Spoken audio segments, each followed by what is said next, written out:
The committee, the House Local Government and Municipal Finance Committee will come to order. Madam Clerk, would you please call the roll? Chair Fitzgerald. Here. Representatives Burns. Here. Shannon. Breen. Present. Rogers. Here. Hill. Here. Hoskins. Here. Pies. Present. Zorn. Here. Paquette. Here. Bizat. Present. McGold. Here. Preston. Here. Mr. Chair, you have a quorum. Thank you, Madam Clerk.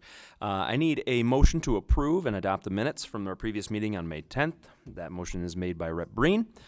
And hearing no objection, those minutes will stand approved as submitted. All right. So with that, today we're actually going to be hearing testimony on House Bill 4346. Representative Coleman is the sponsor of that bill, and I'd like to invite him forward to open today's testimony. You can begin when you're ready, sir.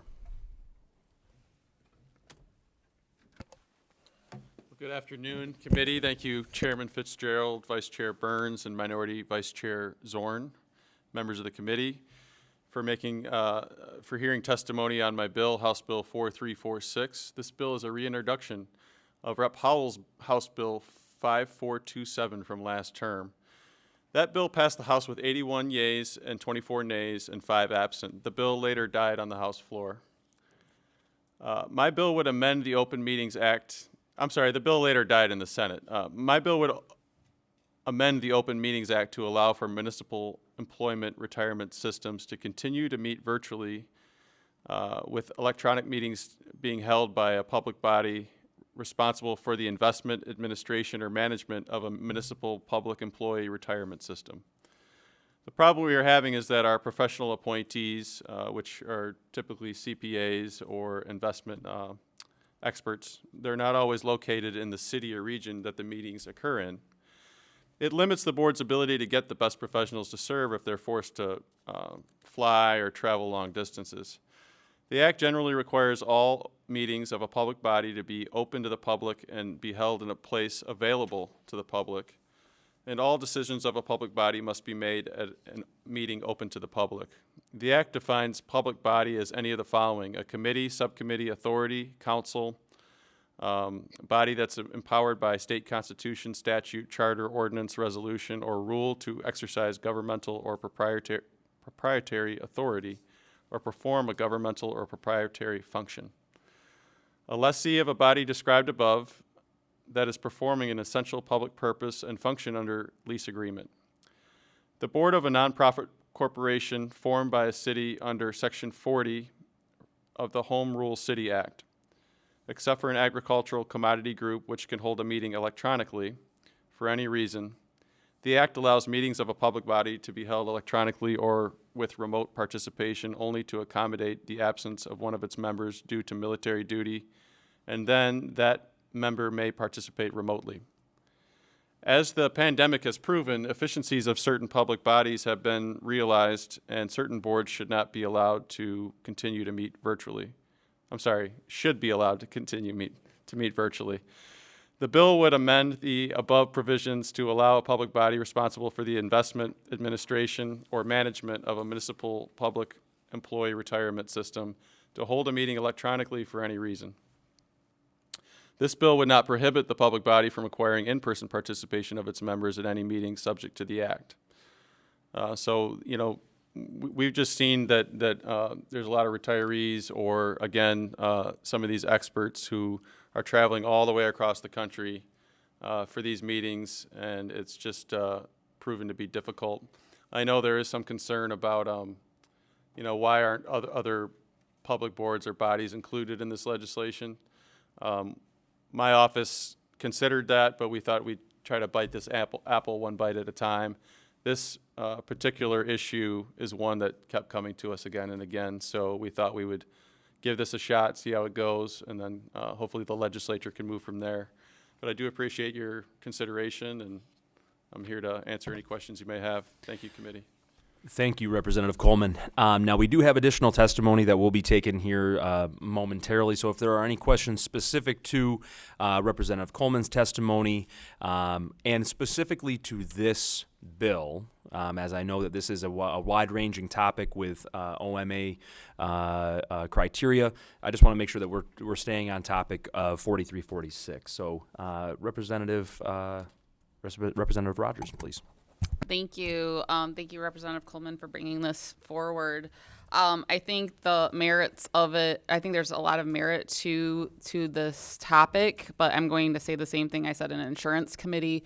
I would prefer a more comprehensive approach. My local municipalities are talking to me regularly about this issue, and so I do wish that we had a wider approach for it. With that said, I'm curious if there is any consideration for any kind of guardrails in your bill. Specifically, we've had a couple of situations in my district where we've had people that have been out of state, the lion's share, I would just use the word majority, over 6 months out of the year. And so they're kind of starting to get out of touch with what's going on in our community because, for example, snowbirds become longer than snowbirds. They're now sometimes in another southern state for more than 6-7 months of the year. So just wondered if that is any kind of consideration, maybe having some kind of requirement, maybe, I don't know, I'm just throwing a number out there, but like at least 1 or 2 times a year you're physically meeting. Thank you. Well, thank you. I appreciate your concern on that issue, and you know what I'll do is follow up with you on it. I don't have I have a lot of data here, but I don't have the bill on hand, and I would be happy to talk to you more about that if that's a concern that you have. We'd entertain maybe something there. So appreciate it. So one follow-up is, you know, in this instance and in your testimony, you referenced the fact that there are people who are coming from out of state or all across the country. So specifically, in this case, there aren't necessarily people who are required to be residents of this retirement board or a retirement system. Is that correct? I believe that no, they don't have to be residents of that particular municipality. Okay, thank you. Rep. Hoskins. You know, I'll hold my questions till after the other people testify. I mean, but I'll just kind of quickly echo what some of what Rep. Rogers said. This is, of course, something that's been coming up often, particularly dealing with boards and commissions and virtual meetings. So I'm sure, I know this is something that's being talked about and worked on, but in respect to your bill, I'll wait to hear what other people have to say, and then I'll ask my question. Hopefully it'll get answered in the other testimony. Thank you. Rep. Breen. I will also wait till after the additional testimony. Thank you. And Rep. Pies. Thank you, Chair. Not really a question. I just wanted to offer support. My concerns are the same as Representative Rogers. I know when my city council was meeting virtually, we had to say where we were, and although that might be a similar thing, I think people can take advantage of being outside of that also. So I'd same concerns. Thank you. Thank you. Thank you, Rep. Coleman, for your testimony. I'm going to bring forward now Don Taylor, President of the Retired Detroit Police and Firefighters Association, to provide testimony. I'd like to just encourage members to think of questions or have questions specific, again, to Mr. Taylor's testimony and how it pertains to 4346. Thank you. You can begin when you're ready, sir. Okay. Thank you, Mr. Chair and members of the committee, for the opportunity to address this issue. This is a very important issue to us. As probably most of you know, the city of Detroit is a little unique with its problems. We went through a bankruptcy in 2014, and in that bankruptcy process, there was 2 new boards established in the bankruptcy. One was a board to oversee the pension board, the investments of the pension board, and the other one was the healthcare system. When they appointed the members to the oversight committee for the board, they were appointed by the legislators, the governors, and the foundations. Some of these independent professionals, I think 2 of them originally was from Pennsylvania, 2 was from Florida, and other ones parts of the state. And the same thing when they are replaced, they're replaced through the legislative process, through the treasurer's office. And I think our concern is we went through bankruptcy once. We don't want to do it again. This is an important issue, and realize there's other issues, other people want to see things, not just this. It's why this committee is just for the pension systems and healthcare systems, to get them moving. We have a committee in the healthcare. They meet once a month, and it's a small committee of 7. We have 3 or 4 of them are independent professionals, and they rule on the members' health care if there's a problem. So we don't want to delay it from month to month if they don't have a quorum. We also don't want to see the pension board having to fly these people in. We had enough trouble with the cost, and our pension hasn't been funded for the last 10 years. So we don't need other money going out. And I think this is important for the pensions and healthcare boards to meet and get this established while they work on the other issues. I also discussed this with the governor, and I expressed our concerns that we move a little faster on this and get it done so we don't go through the bankruptcy again. Put our city and state back in the same positions, and this issue is just a little important to protect our members and the retirees. And I'll answer any questions you have.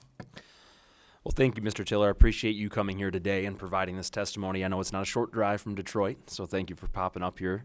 I'm going to loop back here, and Representative Hoskins, I think you had a question. Okay. And Representative Breen, would you like? Sure. I just wanted to say thank you to Representative Coleman. And also to you, sir. Thank you for your service and your work. It's very deeply appreciated. It's often a thankless job, so it's not an easy one either. It's not. No, especially nowadays. I have some of the same concerns as my colleagues. I do support this bill. I would really like to see a comprehensive approach, and we have to make sure also that there is no room for abuse. But in this day and age, we need to modernize how we approach these meetings. I do think it would be appropriate for when people are giving testimony, if it is remotely, to say where they are physically located. And yeah, we do especially have a concern if people are out of state and they are taking longer and longer breaks out of state. We want to make sure that their ties to Michigan are appropriate for whatever board or commission or whatever public body that they are a part of. That's all I want to say. I just encourage my colleagues and anybody maybe in the other chamber, if they happen to be listening and working on this, to hurry it up. So thank you so much. Thank you, Representative Breen. Yeah, I just want to note, I think across the board, especially on local government, who have been subjected to the OMA for many years in our previous roles as well, we understand that there are nuances here, and I do understand there to be a comprehensive approach and solution to some issues forthcoming potentially. Though in this case, I do want to ask one question to you, Mr. Taylor, which may help to highlight some of this, which is the spirit of the Open Meetings Act is to inspire transparency and making sure that the information is being handled in the light, if you will. How do you feel like this bill helps to still facilitate that transparency while being remote, but how do we feel that this fits in with the spirit of the OMA? Yeah, with the exceptions of the independent professionals, those who we appoint who are members of the association, we require them to be present at every meeting. And would not under this bill, we would require them to be present too, unless there was a reason, like health care, maybe we're getting a little older, some have to take some medication sometimes. They wouldn't be able to drive at one meeting. But if physically able, we require our members to be present, and we'll continue to do that. And because these are police and fire boards, I was on the boards for a couple of years and went down, and very seldom do you see anybody from the public appear. I don't think I've ever seen anyone from the public other than a member of the police or fire organization that is affected. So it's not a real large concern for police and fire boards because they're established, they represent a smaller group, and they don't really affect the public. Our board, like our health care, was given a cash settlement in the bankruptcy, so that's the only cash we're going to get. That's why we're concerned with independent professionals and people attending, so we don't lose that cash, because we'll never have health care again. Yeah, I see this more as a conversation that it's not necessarily that the public shouldn't be aware of or privy to this privy to this information, but rather it's the point that this work in a knowledge economy, right, where we have professionals who may be in different states. You mentioned Pennsylvania and Florida. That knowledge for the best outcome for the people of Detroit, as well as or any retirement system for that matter, are benefited from that knowledge coming in from all places.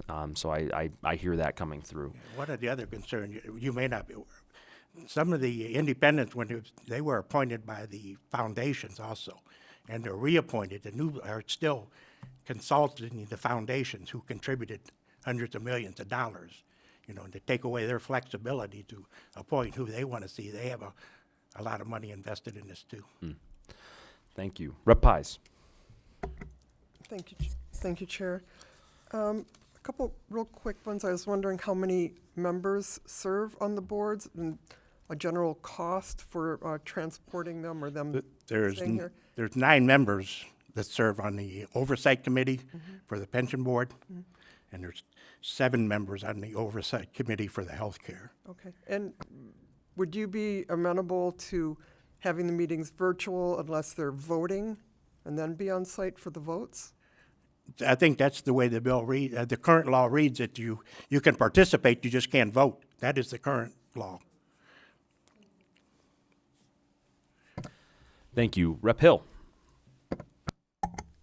Thank you. On the question of maintaining public access, I'm not sure where this falls, but the idea of having the guardrails is what I'm thinking about. And meetings are broadcast, like our local government meetings are broadcast on local cable TV and now on the internet. But then holding that information, holding the videos of the meetings as another piece of maintaining access to public information. I'm realizing I don't know how we did that in City of Marquette, but I know here at the state level that's something we're hearing about in the energy and telecommunications is this question of holding the data. It's also an issue with the safety of the cameras that might be coming for road construction. So this, another piece of this equation is if we are going to hold them virtually, how do we hold the virtual data over a long time, whether that's a video or decisions made. Just would like some clarification on that. I think we can look into that for you, Rep. Hill, and provide some feedback here in the following weeks. Vice Chair Burns. Thank you, Mr. Chair. A question leading off of Rep. Hill's comment. How are your meeting minutes currently kept and maintained? And then if you were to make this transition, what would that look like in terms of your meeting minutes, not only to be accessible to members of the board, but to broader members of the public? The minutes are maintained. We have copies in our office for the health care. They're also on our websites, and the same with the pension boards. They're all on our websites. And as far back as you want to go. Okay, great. And you wouldn't anticipate that process changing then if No, this bill were to it's take required effect? in our bylaws for the appointment. Okay, thank you so much. I suspect you're doing a great job with that. Thank you. Representative Paquette. Hey, thank you, Mr. Chair. I guess for my own curiosity, I've never attended or listened to one of these board meetings. What all is discussed at some of these meetings? The pension boards, mostly, a lot of times it's those coming in who want to borrow money from the pension board or something like that. Those presentations are coming in, looking for investments and things of that nature, and that's why they have the independent professionals to know which investments are good, which are bad. On the health care, those committee hearings are simply about the health care. You may have a member who you have to submit under our current language because of the bankruptcy, our health care was eliminated, we got a cash settlement. So we give money to our members to purchase health care or so if they don't follow the procedures that we outlined in our thing, you have to turn in a certain number of days. They may be denied because they didn't follow the proper procedures to get their health care reimbursement, and they appeal that to the board. And that's why we want to meet regularly, and they have the members to vote it out so they can give them their money, so they can pay their bill. And that's all those are about, is hearing the appeals and making sure everybody's getting their proper amount of money they have coming. And I bet you might offer a road show or a visit from the representative should Certainly, that. anybody can set in. You can- That's right. So far, they're all open to the public. Great. Thank you. Representative Bazat. Quick question. Thanks for your service. How many members do you have? How many members are in the boards that we're talking about? Well, no, in your group. In our organization, we represent about 5,300. Okay. There's more than that. There's some, that's not a requirement to be a member. Well, thank you. Those were great questions, and I appreciate the conversation. Mr. Taylor, thank you so much for being here today. You're welcome to rejoin your group here. With that, we do have a couple cards to read in, actually just one. I do have a card of support, who does not wish to speak, from Brad Bilodeau from MERS, the Municipal Employees Retirement System of Michigan. And with that, I don't know that we have a better opportunity than just hearing the questions today. I think that this was a good first step in opening this conversation, which I think has been anticipated for many weeks, to discuss the Open Meetings Act, and very much appreciate Representative Coleman and Mr. Taylor for their testimony today. Seeing no further business before the committee and without objection, the meeting is adjourned.